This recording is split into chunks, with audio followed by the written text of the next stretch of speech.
particular to review the UX of a particular product we're working with. So I work with a software agency, and I also work with an tech company, right?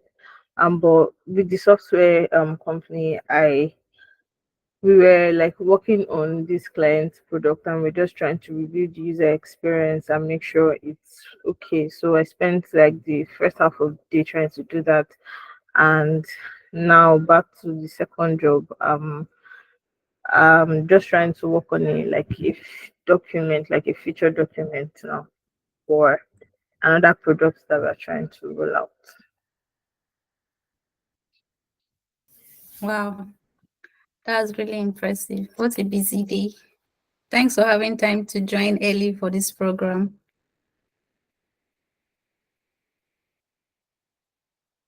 Does anyone else want to tell us about their day? We'll be starting very soon.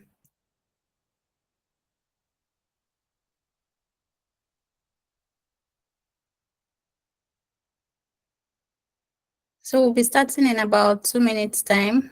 Let's just give people more time to join in. While we wait, can anyone else volunteer to tell us about their day? Hi, Usman. Thanks. Yeah, hello, good evening. My name is Musa Osman. I'm currently an associate product manager and working on my first product. So today I was, so at the moment we are trying to roll out our MVP for an EdTech product. So I worked on the Microsoft Forms just to, that'll be part of the MVP that we're working on. So that's what I did for the day. And then I had meeting with the my team to check up on progress we've made thus far. Yeah. So basically that's what I did today. Thank you. Thanks for sharing. That's fantastic. Had a productive day doing product things. Thank you.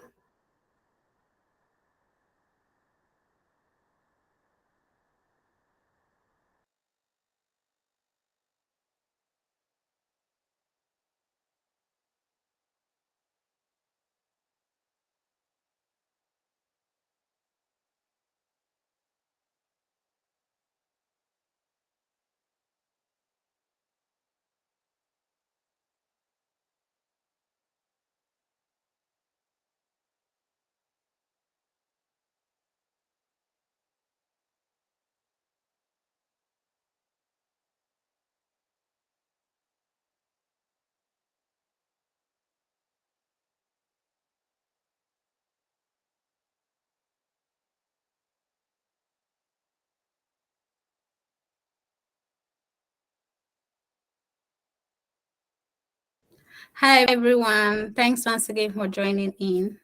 So we'll be starting now. I have the honors to introduce our guest for today, Ms. Adebisi. So she's the co-founder and head of product at Keble.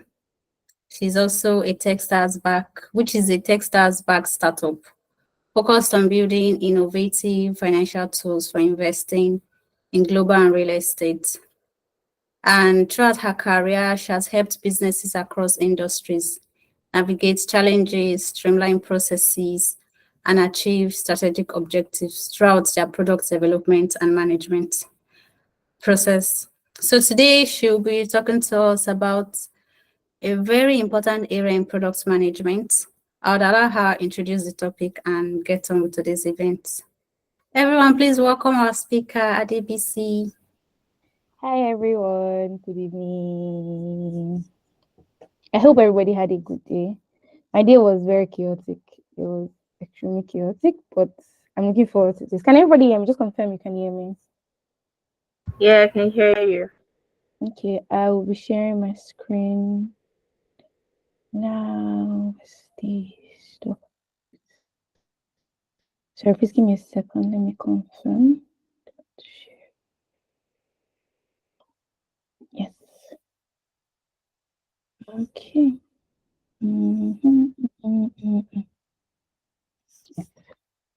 Please confirm you can see my screen.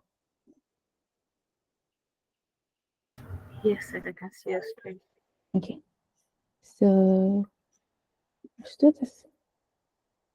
So I'm really looking forward to this.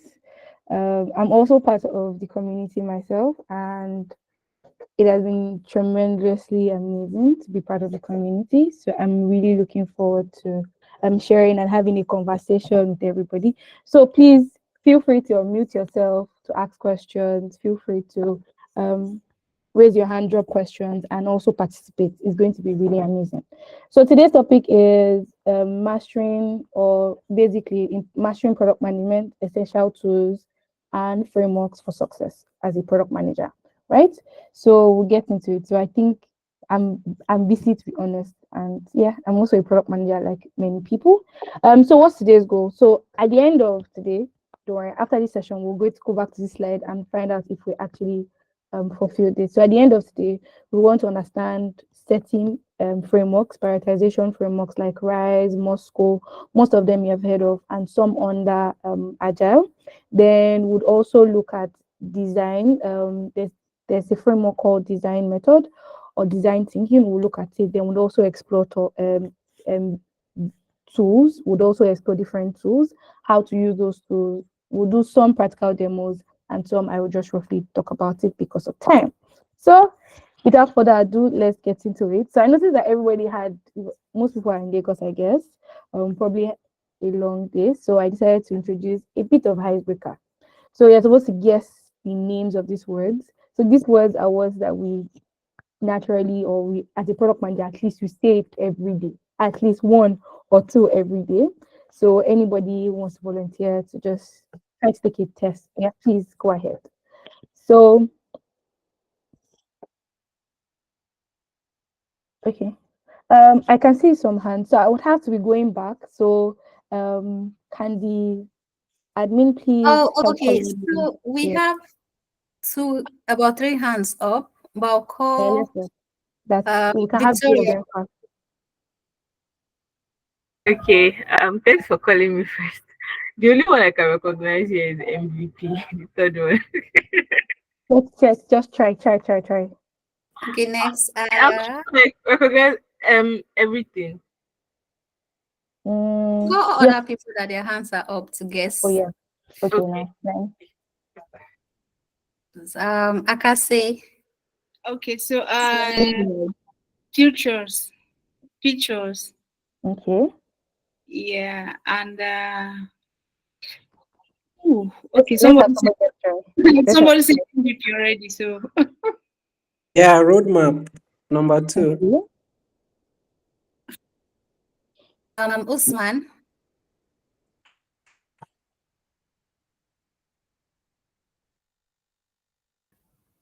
Usman, go ahead.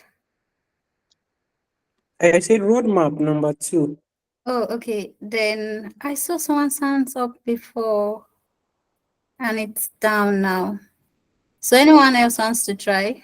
I think we still have about two. So MVP, features, roadmap. What other one? I feel like the first one is very Then easy though. user number 4. Okay. Yeah. Okay. So What was I'm number four? guessing Users. Okay. okay. So we have the first and the last one unsolved. But anyhow, they're actually very somebody said features. Actually, answer the last one. The Yeah, last one somebody is said features. features.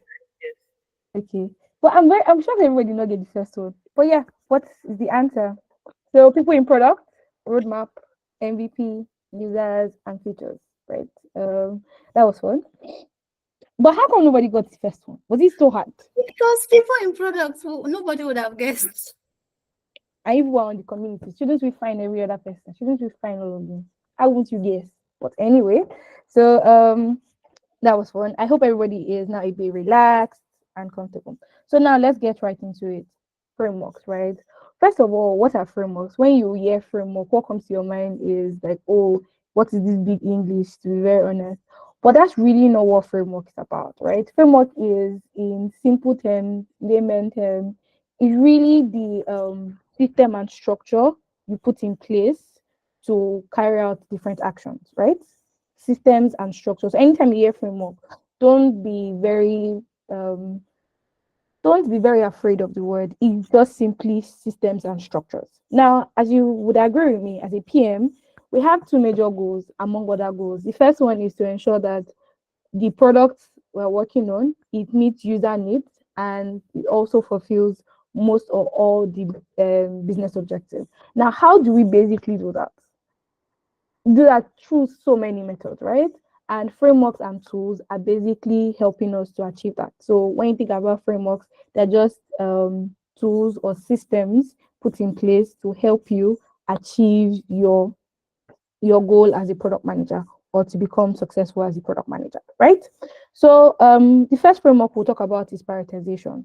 Has anybody heard about this? This is, I think they are very common, but anybody about prioritization?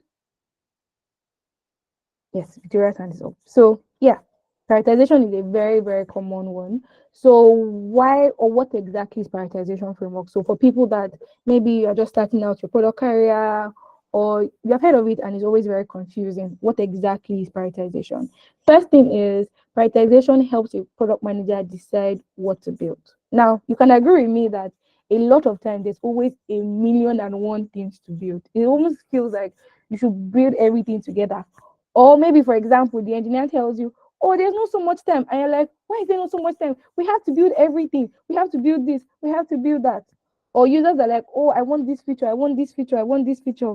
Or, for example, your CEO says, oh, when is this feature going to be out? There's always so many things to build. And to be very honest, you can't build everything together.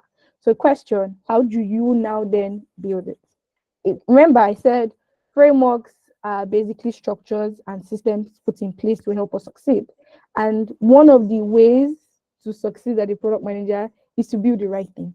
Now, prioritization framework now helps you to decide what to build first. So how do you use the prioritization framework? The first thing is you list out all the features. Now, don't do this thing where most product managers do, where they keep all the features in your head. Please don't. You would forget something. So if, for example, you're in a meeting and your CEO is saying, oh, I want this feature, don't worry, just be writing it down. Write it down somewhere. Let's say a sheet, a paper, somewhere you can always go back to, or somewhere you can always be updating it. Write down all the features. Maybe you have a, what's the name now? You have customers, you have done customer research, and there's just so much features, just you need to just write them somewhere. The next thing is you apply any of the prioritization framework, whether it's Moscow or the RISE framework. I will talk about it soon. Then afterwards, based off on that, you'll be able to make a decision. Then when you make a decision, you communicate it, right? The goal of making this decision is not for you to keep it to yourself, it's for you to say, oh guys, these are the features that we need to build, and this is why we need to build these features. Now, prioritization framework, any of the prioritization framework helps you to understand it. So the first one I would like to explain is RISE. Just to be sure, can anybody hear me?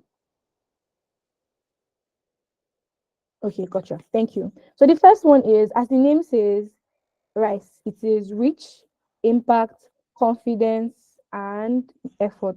Reach, impact, confidence, and method. So maybe, for example, when we're small, if you can remember when you're trying to study and you're trying to remember something, you just make everything into short words. So how to remember this is reach, impact, confidence, and effort.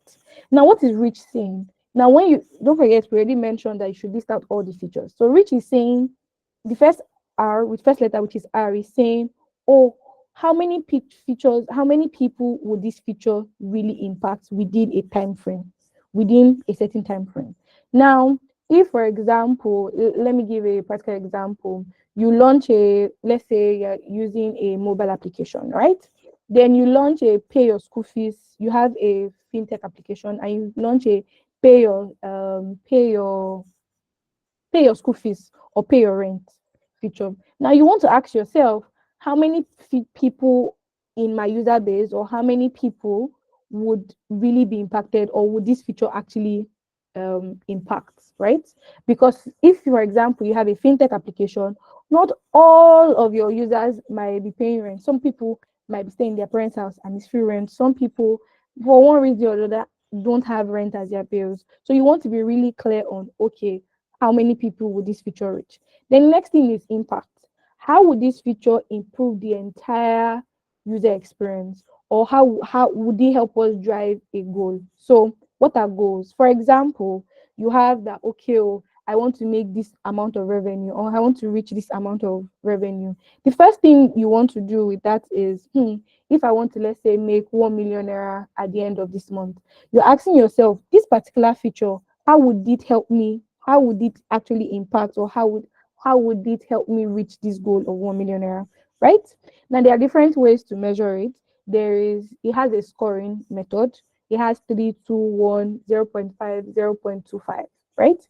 3 is saying that, oh, um reach is the number, is the total number. Impact has like a scoring mechanism. The first one is 3. 3 is saying, oh, it's going to be very impactful, meaning that if you launch this feature or if you build this feature, it's going to really have a positive effect. So it's saying, it's really going to be like a minimum effort.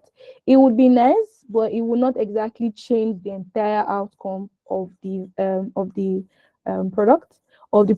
Low one is saying low, as per to honesty, impact is going to be very small.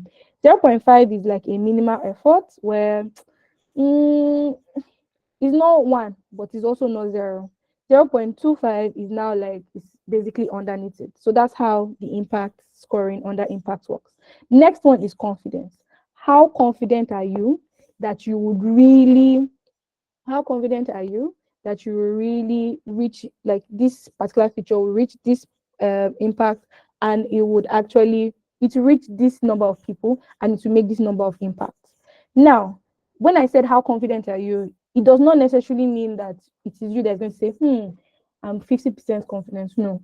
Basically, what this is saying is based off on your user research, based off on your user speaking to users, how many users have basically asked for this feature, how many people have also said, oh, this is something I really want, right? How many people have said it? How, when you now see them, how many of them would they really, really impact? Do you get now? So confidence is not saying it is you saying, or you guessing. Confidence is saying that you should have data to back up your information about the reach and the impact. This also has an impact level. And we also has a measuring thing, which is 100. 100 is saying that you are very confident. 80 is saying that you are mid-level. 50 is like you are really low confidence. So it's like almost like from a 100 to a, let's say, 99, right? Then 80 below and all of that. That's what that is saying. Then you have effort. Now, this is you talking to your engineers. As you would agree with me, product management is a very collaborative role. So you want to speak to your engineers and find out how long will it really take you. By the way, guys, let me teach you an hack to understanding effort. When you're having a conversation with your engineers on, oh, how long will it take? Don't try to do how many days will it take you to finish it. Don't try to do that. What you should do instead is, just talk about this feature and just find out, okay, to do this feature, how do you understand it? How would you basically build it, right? So if you go, how many days would you build it? They might have some bit of difference. As you know, sometimes there can be some clash with a developer and a product manager. But instead, you want to go the route of a conversation so that they're a bit comfortable and you yourself can understand, okay, when they start saying, oh, I need to build this endpoint, I need to build that endpoint, I need to make this connection, just from the way they are speaking, you know that this might take longer time than another. A practical example is, for example, an authentication feature. When they want to build a login feature and when they want to maybe integrate with something like Paystack, Flutterwave, you start to hear, oh, authentication, I'll just build one endpoint to do get and maybe a get API or a post API and all of that. But when they now start saying, oh, for Paystack, oh, I need to read the documentation to find out how many endpoints are here. I need to find out, okay, if we need to do this transfer, how many endpoints would I need to call? Or are they sending me webhook and all of that? From there, I'm not saying that integrating with third parties is always harder. I'm just saying that this is a very good way to judge how long or the amount of effort it will take to build a certain feature. So that is how to work on RISE. So based off on that, you will now do your reach multiplied by your impact times your confidence over your effort, yes, is mass. I know it's mass. Reach multiplied by your impact. Reach multiplied by your impact multiplied by your confidence over your effort. So I want to show you guys a practical example. So this is an example of so I'm going to be showing more of what they call it now, real life examples, so that it doesn't sound too vague. So this is one feature or one product I was working on, right? And what happened again is we listed out all the features, all the features. Oh, I want this one, I want this one. We listed it out, we described it, or you write information about it. Now you put the impact here, right? In this sheet, we put the reach here, the impact here, the confidence, and the effort. Then you do the calculation here. But for people that maybe don't know how to use Excel, let me just do it physically for life so that you guys see it. So you have impact, you have confidence, you have effort. So you have effort and you have score, right? So I'm thinking of using like a very practical example. So let's assume, let me put a right one here. So let's say this is the name of the feature. So let's assume, let's use, what can we use? What can we use? Let's use Netflix, for example. So let's assume that we're all working in Netflix and Netflix wants to launch, let's use 3 features. The first one is, let's say, a watch party. You know, Spotify has this listening party where you and somebody can listen to it. Let's assume that same feature, Netflix wants to launch it, and it's called, let's say, a watch party. Now, they now really find out how many people would this really work on, like how many people would really have this feature. So let's say we have 5,000. Then the impact, I mentioned the impact scoring, which is the impact scoring, which is 3, 2, 1, 0.5, 0.25. So let's say let's do it 2. Then see the way I spelled this confidence. Why is it like that? Right. So let's say, okay, the confidence level or this thing, let's say it is an 80 also. So that's 0.8, that's 80. Then the effort or the engineers will do it, will take this thing. You want to also check, let's say it's going to be a 3, right? Now all you need to do is to come here, do equals to, click on this, you do multiplied by this, then you hold shift again, you click this, you do a multiplied, this star, you just press a star, shift star, then you click on this, then you do this, like you close the bracket, so open bracket, close the bracket, then you do over, then you select this, then you do enter. So can you see it? And what you automatically do is, all you need to do is to drag this calculation down like this. It's because there's really nothing here, but if you add something here, so where you say add 0.7 5, you add, let's say 600, let's say we add 3. So can you see it starts to automatically work by itself, right? So the watch party, let's say they want to launch another feature, let's just guess, let me just pick another feature personally. Maybe they want to redesign that kids area, so they want to redesign the kids profile, right? So you have something like this. Or another one is what random feature can we talk about? What's random? Maybe they also want to improve, let's say, the search. Right now you can search based off on your mood, or what mood are you, so search on mode, search by mode, right? So on Netflix you have search by genres. So imagine you want to also search by mode, and they are now trying to find out. So let's say this is also 1,000. The impact of this is, let's give it a big 5. Let's give this a 0.5. Then I put 8 for this. No, this should not be 8 though. There's no 8. Then this is a strong 5. So based off on this, we can clearly see that the highest is the redesigning of the the redesigning of the kids area, and so we automatically pick that because based off on our calculation, this is how we would get this is the feature we should prioritize. The next feature we should prioritize is the search mode, and next feature we should prioritize is the watch pattern. So that's simply how it is. So I always advise that you do it in an Excel so that you don't have to be calculating again. Just the same way we have been able to add the format or the mass here already. Right. So that's what okay. You have a question. Somebody has a question. Godwin, please go ahead. From the maths,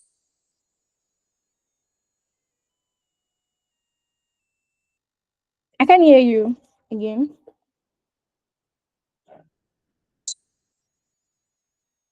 what part has the greatest value? It has the highest value. Oh, actually, yes, it Hello, does. can you hear me? Actually, it does. I think it was because of the 666. That's why. Yes, he actually does. So yes, the watch party is actually correct. Supposed to be the highest. I think it was the dot that just maybe threw me off. But yes, you're correct. Thank you, Jennifer. I think your hand was up. Is it up? Yeah, I wanted to say the same thing. Oh, okay, great. Oh, thank you guys for the correction. So basically, that's really what we have here, right? So let me go back to my slides. So we have Moscow. This is a very, very, very common prioritization method. And so you have the must, should, could, and won't.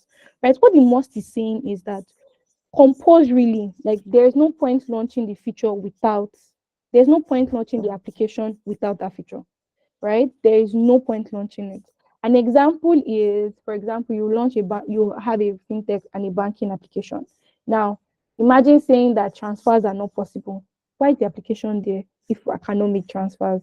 Imagine you cannot make transfers on your GT app and you have to go all the way to GT to make the transfers. There's really no point. There's really no point to it. Or there is no authentication and anybody can just open your GT application and send it, right? Should is saying it's a very important feature. It is really nice to have. It is important, but it's not as important as the must. So even if you push the application with it, it's fine, right? So far you have finished pushing or you have finished building all the necessary features that you need to build. Then should is saying, okay, now this is the next one. Code is saying they are just really nice to have features, right? Which, for example, in this case of the banking application, you have the first one where we said the should, for instance, the should allows you to transfer. Then you have the view balance, so where you can view your balance and your previous balances. Then a push notification feature, a chat to, and with a share with on social media that, oh, I use this application, share, right? Now in prioritization, you want to say, okay, which one is a should, which one is a must, which one is a should, which one is a could, and which one is a won't, right? So the must is saying, oh, these are really essential features. Should is saying, oh, they are really important, right? They are really significant, but not compared to the must, right? Code is now saying, oh, they are really nice to have. Want is not saying that don't build it at all. It's not nice. Want is just saying that within the time frame which you need to push out certain things, this is really not important, right? So I will give like examples of features. I'll repeat it when I said initially. The first one is being able to make a transfer. The next one is being able to view your previous balances. The other one is being able to download a bank statement that you can maybe use for applications. Then the last one is being able to change your profile picture, right? Who wants to just try to see what features should be in must, could, should, and want? Anybody? Anybody? Oh my god, we have time already. Okay, Ayo, please go. Go ahead, please. So, hi, good evening, everyone. So, I'm Good evening. thinking being able to do transfer should be for that banking app, being able to do transfer should be the must have. And then won't have, um, won't have, right, is being able to upload your profile picture, right? So it's not important that you try, you do that, but it's just something that could come in later on. Then Mhm. should have, I've forgotten the features again now. Okay. Download bank statements, view previous Yeah, yeah, balances, okay. push notification. Okay, so yeah, so for the download bank statements, it's a nice feature if it has, right? So it should be a should have, and could have is the being able to, okay, should have should be the balance, right? So should have is also be the balance. Then could have should be the what's it now, being able to download bank statement. Yeah. Okay. Okay. So yes, I agree. Okay. I think somebody unmuted because I can hear a sound. Anybody? Okay. So yes, I agree. However, I would put the balance in the must have. I put the balance in the must have because when you keep making transfers, right? It's important that you see the balance because you'll be very worried if you just click on the application and they tell you low balance or you don't have money. It will be nice to see that upfront and also know that okay, oh, this is my balance or I don't have any money and all of that, right? So I will put the being able to make transfers, being able to view your account. Then the bank statement, I will put it as it should have, right? Then the could have could be an in-app notification, right? Where or any communication that needs to happen can happen. What I won't have is right now changing your profile picture is really not necessary. Not as of now compared to what we need to build with the other ones, right? So exactly for this one, an insight on what it is, having an understanding of what it is you want to build, and also having an understanding of what the user problem is would really help. Having an understanding of the feature and also having an understanding of where the users are and what they need would help you with this very well. Now, in this case, if you want to also use the if you want to use what's the name now, um spreadsheet, all you need to do, in my opinion, is to create a drop down and just do, for example, you want to do an insert a drop down. Where's this guy now? So insert a drop down and you want to do this as must, this as should, then you want to do this as could, and you want to do this as nice. So you can really maybe very red, this one is almost red, this one is yellow, and maybe this one is just the gray it is, and you just leave it this way and you apply it. So you just pick a must and you can basically track it and track it and track it and track it. So that's really how it works. Now, are there other tools that can help you to do it? Absolutely yes. But this was just like a very easy tool to just really do this demo with it. So right, let's keep going. So what then is the next framework, right? The next framework I would say personally is the design thinking framework. Now, this framework is not so popular, but I dare say that it's very important. Now, in my own opinion, right, I think that one person, a product manager, should work with very closely is your product designer. You should always work with your product designer very closely. And so, as a product manager, having a design knowledge is very important to you. Now, what is this? What then is this design feature about? This is solely, to be honest, design. It's just understanding, using design to understand the user problem, define the problem, brainstorm, validate, prototype, test, and build. When I mean design, it is you just your designer creating a design. You check it with your users. I would explain how you check it with your users, and when you check it with your users, you just go on that way. You check it with your users to know, oh, did this thing really solve the problem they're looking at, or did this really capture the problem you're looking at, and you move it. Now, this is an easier way, a very easy way to solve a problem before going ahead to go and code it, and you now find out that you are very, very, very far off, right? Now, I'm coming to this. Now, the first thing under this is empathy. Now, what is empathy saying? Empathy is saying that you want to understand your users, you want to speak to them. So, if, for example, it's a new application, you want to find out, maybe you're giving it to them and saying, oh, this application does this.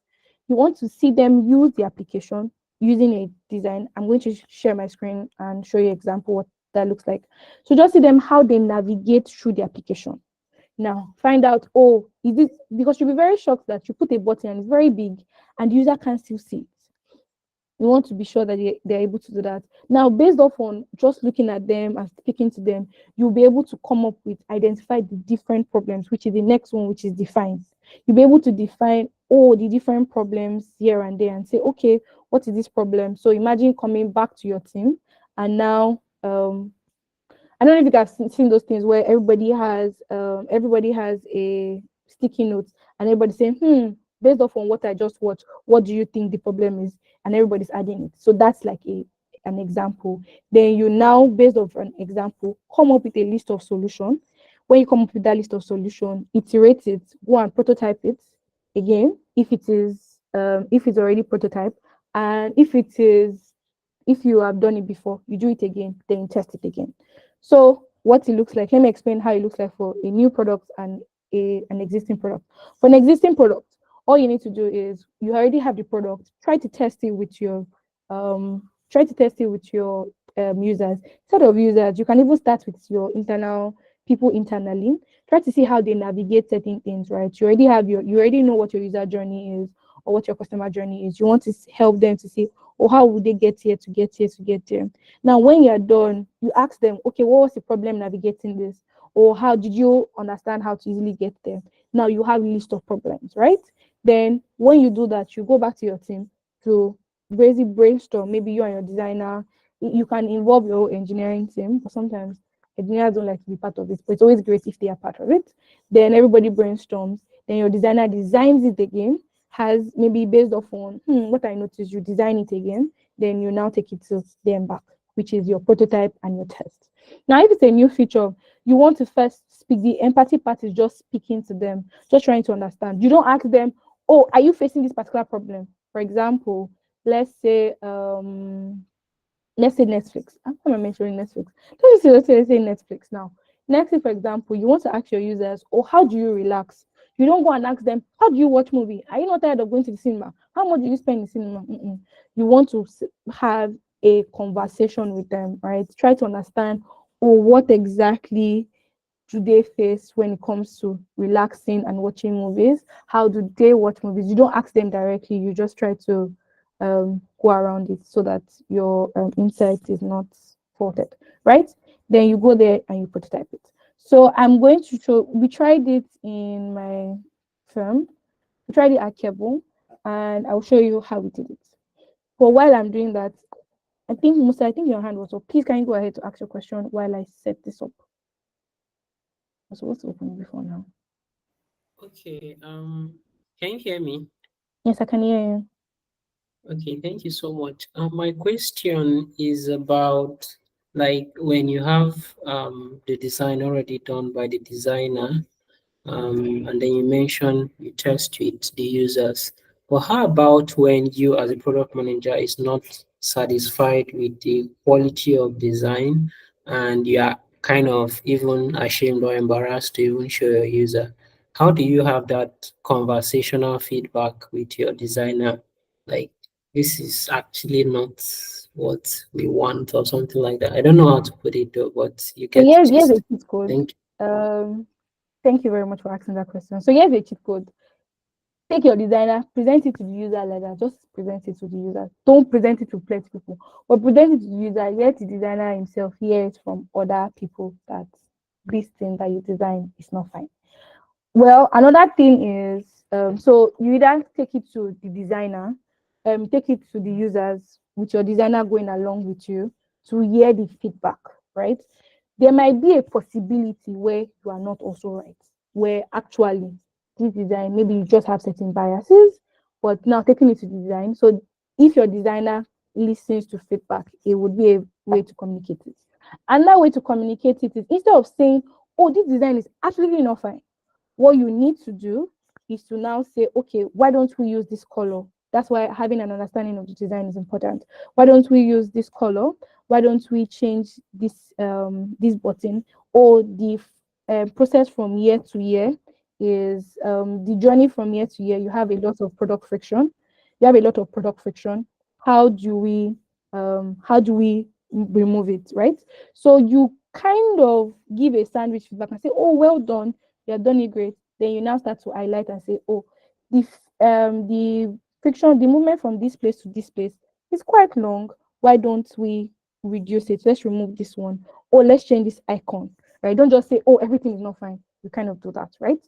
So let me share an example. Musa, did I answer that question? Two ways: you give a direct Yes, you feedback. did. Thank you so much. Yeah. Okay, so I'm showing you this picture because it's live. So we had two flows. This was the first flow where the user gets to see the investments, the different investment categories this way. So what happens is when you click on this Keble Flex, okay, it was going to show you something like this. So we wanted to know, okay, is this a longer? So now can you see that I'm just pressing it and it is moving?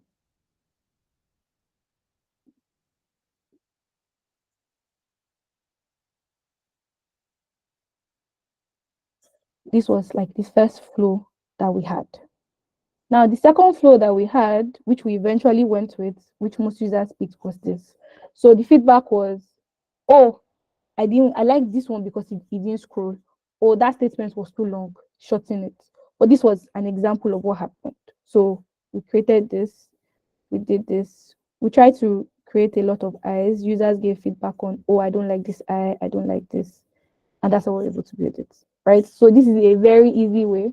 Your designer can go ahead to change things easily from here and it reflects. So this is a way to prototype and go through the design framework that you want to go around. So yeah, somebody's hand was up. I was looking at my screen, so I didn't see it. Please go ahead. Okay. Can you hear me? Yes, I can hear you.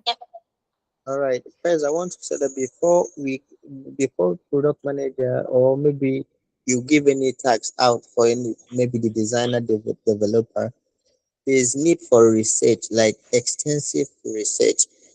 Let's say you have competitors, you have those kind of products you intend building already in the market.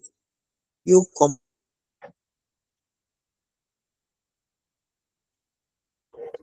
and contrast between products so that when you are with your design team, you know maybe like how to present your views to them so nobody gets offended. And if need be, you can also maybe tell them to, because like today, this is what happened in my office today. We just had to go and adopt some features and some design, will I say, yeah, design from other products to adopt them into what we are creating. So you don't just maybe like they need to understand why you are telling them to do a thing. Let it not be as if maybe you are like using power or force or authority on them. Okay, sure. I Um, agree. another, So, another oh, go ahead, please. I'm conscious of on the time though. prioritization framework. Am I Sorry, audible? can you say that again?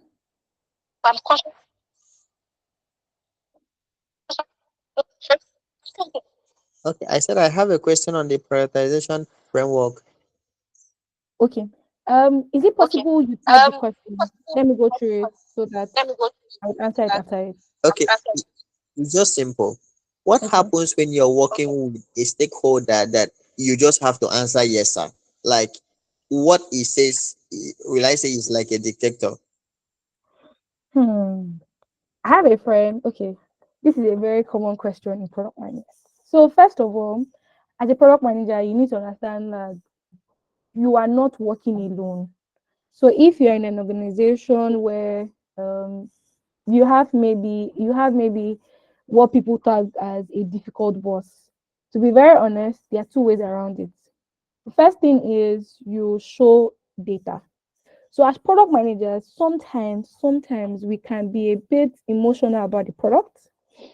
We can be a bit emotional about the product. So when somebody says, "Oh, don't do this," or "Come and do this," Well, if it's so what sometimes what you need to do is to show data that, oh, this particular thing you are saying, there is either no market for it, the market is not ready for it, um or users are not ready for this, and this will take us a longer time. So you want to either show whether users will not be interested, the boss would not make money, it would lose money.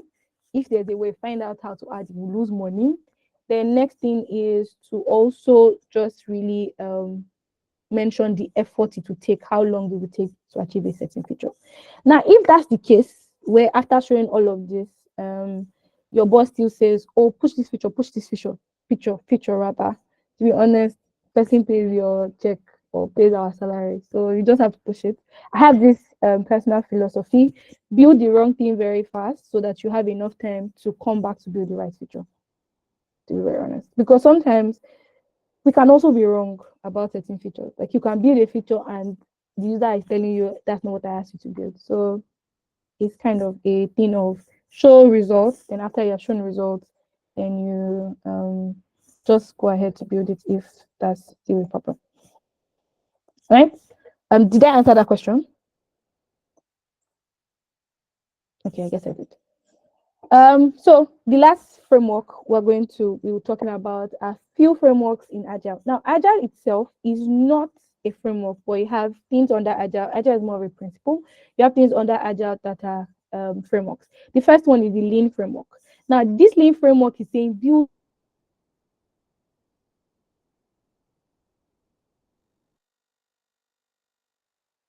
what is necessary very fast and test it, right? Now, Lean is not saying that you should build a wrong feature or build a very ugly feature. No, you're just saying that you want to focus your time on building the very important feature that you really want to take to the market to really test if this product is correct. I give an example of mistakes people make. It's like building an MVP. So Lean is where the word MVP actually comes from, right? Now, people said, oh, MVP is minimum viable product. I'm not so sure there is a minimum viable product of a product like Piggy Vests. It already works. As you can see, they have 5 million users. Why are you building? Except if you want to build it a different way. If you're not building a different way, go and build, go and find a better way or unique proposition for the future. That's what Lean is just really saying. It's just saying, how do you maximize the effort of this user? For example, if the product does not need authentication, and I know that this might be new, where all features should need authentication. No, not all features need authentication, to be very honest. For example, imagine you want people to just pay. They can just really pay for what they want to pay and go. You don't need to build, oh, the buyer must log in, the buyer must do forget password. You really don't need that. So that's what Lean is saying, where everybody's focused on something. Now you have Scrum. Scrum is saying that you have a lot of things to build, but you are going to break down these things into smaller bits. So even after you have used your Moscow or you have used your rice, you are going to build it in smaller bits, right? So for example, I mentioned the future of transferring. So maybe normally when you are transferring, you can transfer to one person, but next you can transfer to multiple people at the same time. What Scrum is saying is, okay, let's spend 2 weeks or 1 week to build this transfer to a single user, come back and build it. Like, so we're saying we want to build this set of feature during this period at once, right? Then you keep building and keep building and keep building. You just keep reiterating. After 2 weeks, you come back to check, oh, have I built this feature? Did I build it correctly? What were the lapses when I was building the last one? Did I meet the goal? Did I not meet the goal? That's what Scrum is saying. Kanban is saying that you have lots of features to build, just divided into to do, in progress, done. That's what you're doing. Scrum, the difference is Scrum is saying, oh, you have to do, but now let's break those to do into smaller bits. Kanban is saying you have all these features to build. Which one are you building first? Which one are you building next? And all of that. So that's simply what they are really saying, right? Lean is focused on value, mapping out how to get the value, creating a flow, and establishing a pool, and you perfect along the way.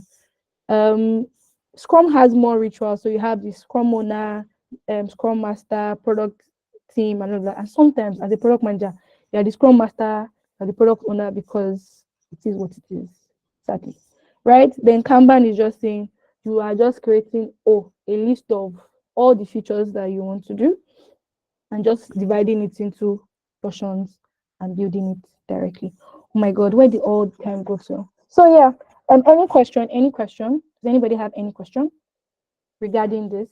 So that we'll go directly to the tools and I can briefly talk about the tools. Any question? Please go ahead. Hi, can you hear me? Yes, Can I can everyone hear hear me? you.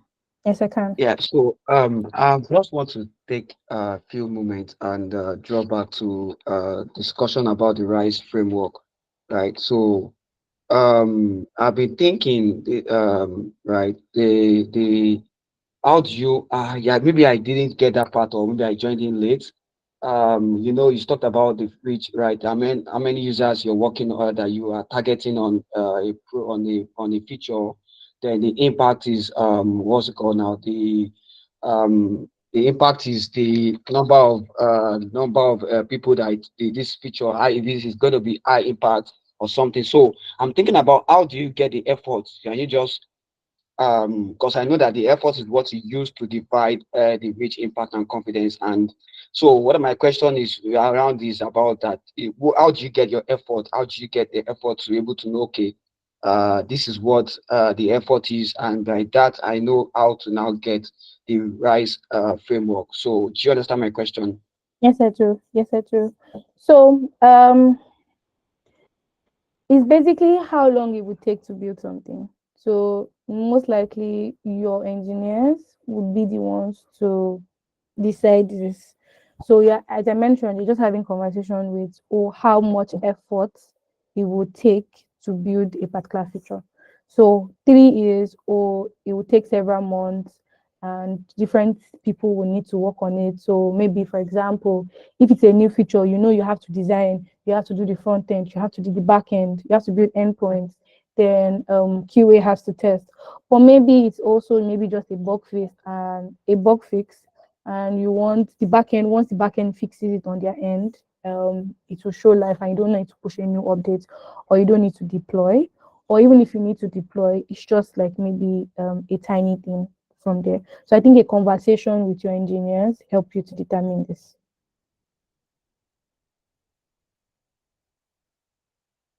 All right, thank you so much. Yeah. Yeah. Cool. All right. So now let's talk about tools. So I decided to group tools. We have 5 minutes to do this. I decided to group tools into all the common tools that you use, right? Let me start from like the bottom and I'll go up the way. So you have communication tool. Most of us are on the Slack, on the PIP Slack community. Slack is a very common one. Microsoft tools, Zoom, Discord is what we use in my company. Let me show you guys what Discord looks like. I hope that my company is not going to ask me what's all this exposure that you're doing. Yeah, this is what Discord looks like. Discord looks like, and everybody. So this is where we add feedback from users to just say, oh, users are telling us, oh, well done, and you can create different channels. And once you join, you just join simply, and everybody can literally hear what everybody's saying. Just a playful side of me. One of my best feature is to always play with. I'm there to do that. So basically, you can create different channels, multiple channels, and they are both text channels and voice chat channels that you can create on Discord. Slack, everybody's on the product, people in product. So that's how you basically undo it. So you can make some groups private on it. To be very honest, it's actually very simple to use. You can share your screen on Discord. You can do so many things, almost everything on Discord. So these are all the channels. I will not be able to open every other channel apart from this Hall of Fame. I'll be wall of love. But yeah, these are the other channels. And once they tag you, your ClickUp shows, it makes a sound, boom, boom, boom. And you can also make a call on Discord. So for example, let me see if I want to call this person. I'm sure. So you can also make a call. So on his other end, it would be ringing. So yeah, that's basically what communication tool is really talking about and how it's being used. Then you have project management tools, right?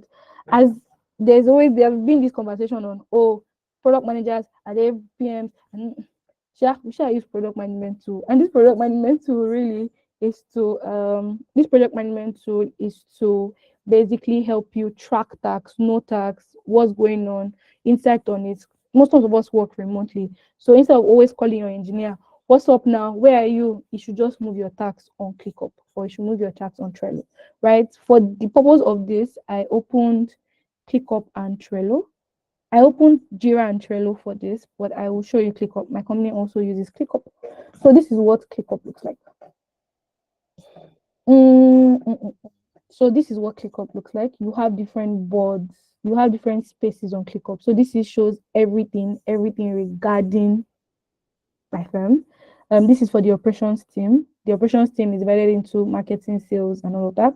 Then you have project and tech. So this now we have different features underneath. I'm coming, please. This has different products underneath because we're working on multiple products. So what I did was to create different. What I did was to basically just create different sections for it. So let me give an example. So I created this ahead of time. So this is a people in product thing. So now under a space, let me just do it live. So you have, let me do another one, testing. I will delete this after, so that's my boss in a way. So now see, why I like it because there's already templates for you. So basically you can select a template, any templates that you want for you to plan, and you can create it. So now you have created a list. Now underneath this, you can either create a document, which is normal Google Doc, so you don't have to use any other thing, right? You can just type, let's say I'm testing. I don't know if I'm the only person. I can't see your screen at all. You can't see my screen. I can see it. I can see it. I can see your screen. Maybe your network, Godwin. Next. Okay, thank God. So we have one. So this is an example. Now you can create a whiteboard where you can just, oh my God, time is up. So you can create that. Now for whiteboard, can you see you have different examples, whether you want to use a flow chart to draw your user personnel, this just helps you, right? Or you want to do something else like a whiteboard. Let's do another one that can help you with, so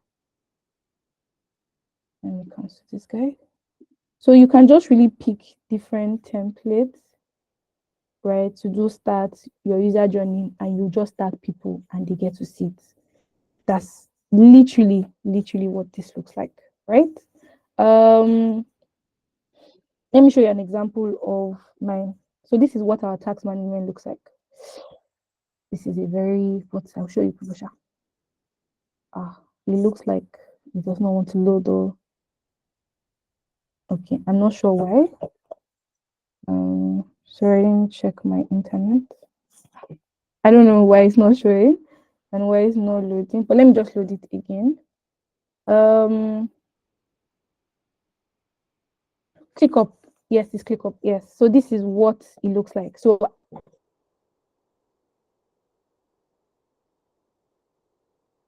personally, right, I like to know my engineers can move the tasks from ready to test to blocker to in progress and all of that. And when they click on it, I can write more information. So you can write all the information here. You can also write your user story acceptance criteria so they are well aware. And you can have conversations in this chat box to just say, oh, what are the conversations here and there? I'll show you an example of a conversation so that you guys can see it.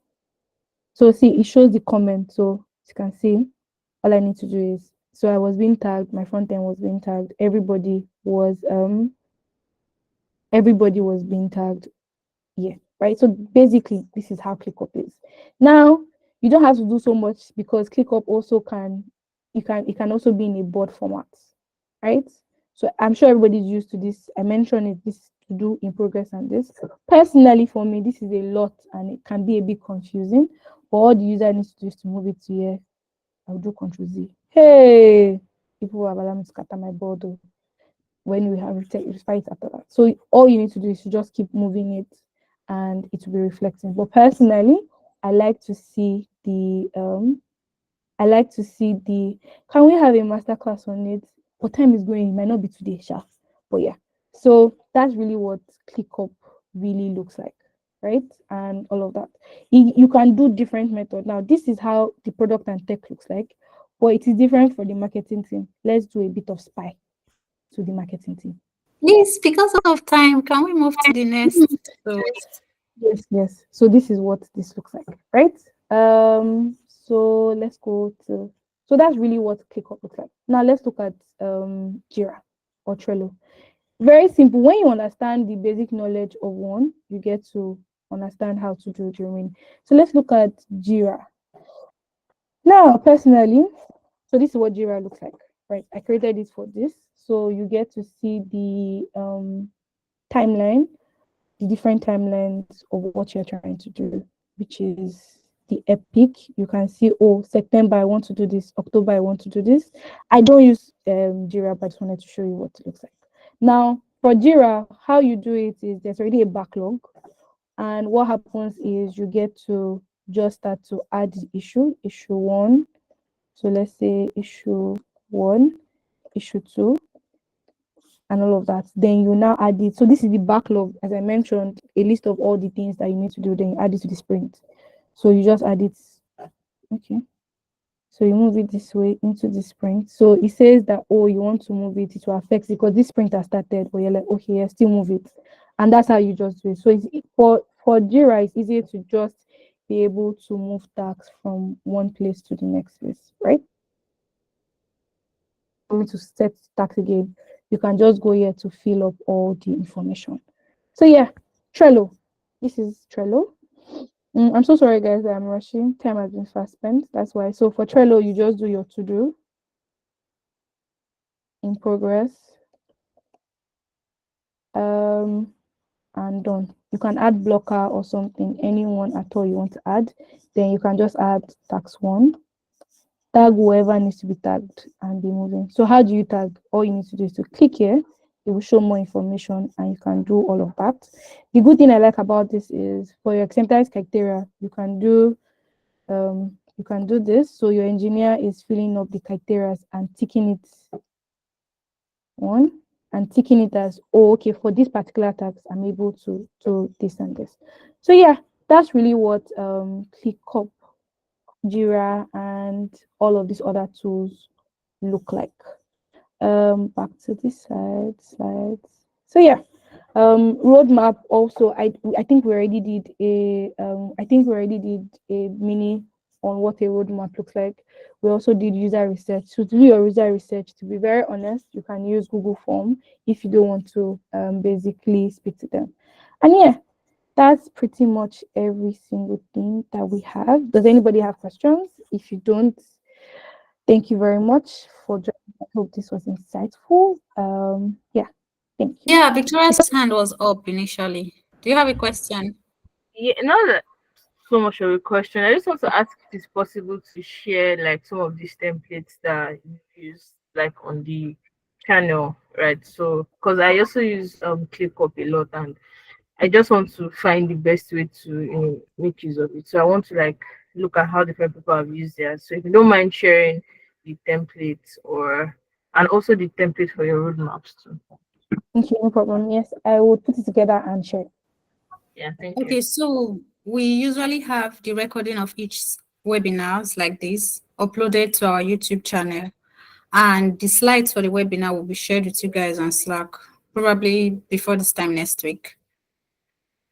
So I'd also like to invite you all to our other programs. We have weekly check-in calls on Saturday, group mentorship session on Tuesday, and interview prep on Tuesday. It alternates between the Tuesdays of every week. And then we have webinars like this twice a month. So please join the Slack channel, be active, and try to join all our programs. Thank you very much, PC. We really enjoyed this session. Yes, please, guys, you should join. I'm actually part of Tipping Product and it's actually insightful. So please join. Actually amazing. So thank you, guys. Musa, your hand is up. Can we take this last question, if you don't mind? Okay, thank you so much. Regards the ClickUp, to be honest, I've been struggling with it for a long time. I actually don't know how to use it, and I'm actually the only product manager on my team, and I'm responsible for setting all of that up. But I'm really struggling with it, so I don't know if I can maybe if there's any other platform I can learn from you. Either I don't know, to be honest. Either I can send you an email or via LinkedIn or anything, or if you have a previous recording of you demonstrating how to use ClickUp, I would really love to have access to it. Thank you. You can reach me on LinkedIn actually. And for the video, I think I will look for a video and share on the resource channel on PIP. Okay, thank you so much. I appreciate that. I'll reach out to you on LinkedIn very soon. Thank you. Thank you, everyone. Please. All right, thank you guys. Don't forget to connect with her on LinkedIn. Bye everyone. Bye.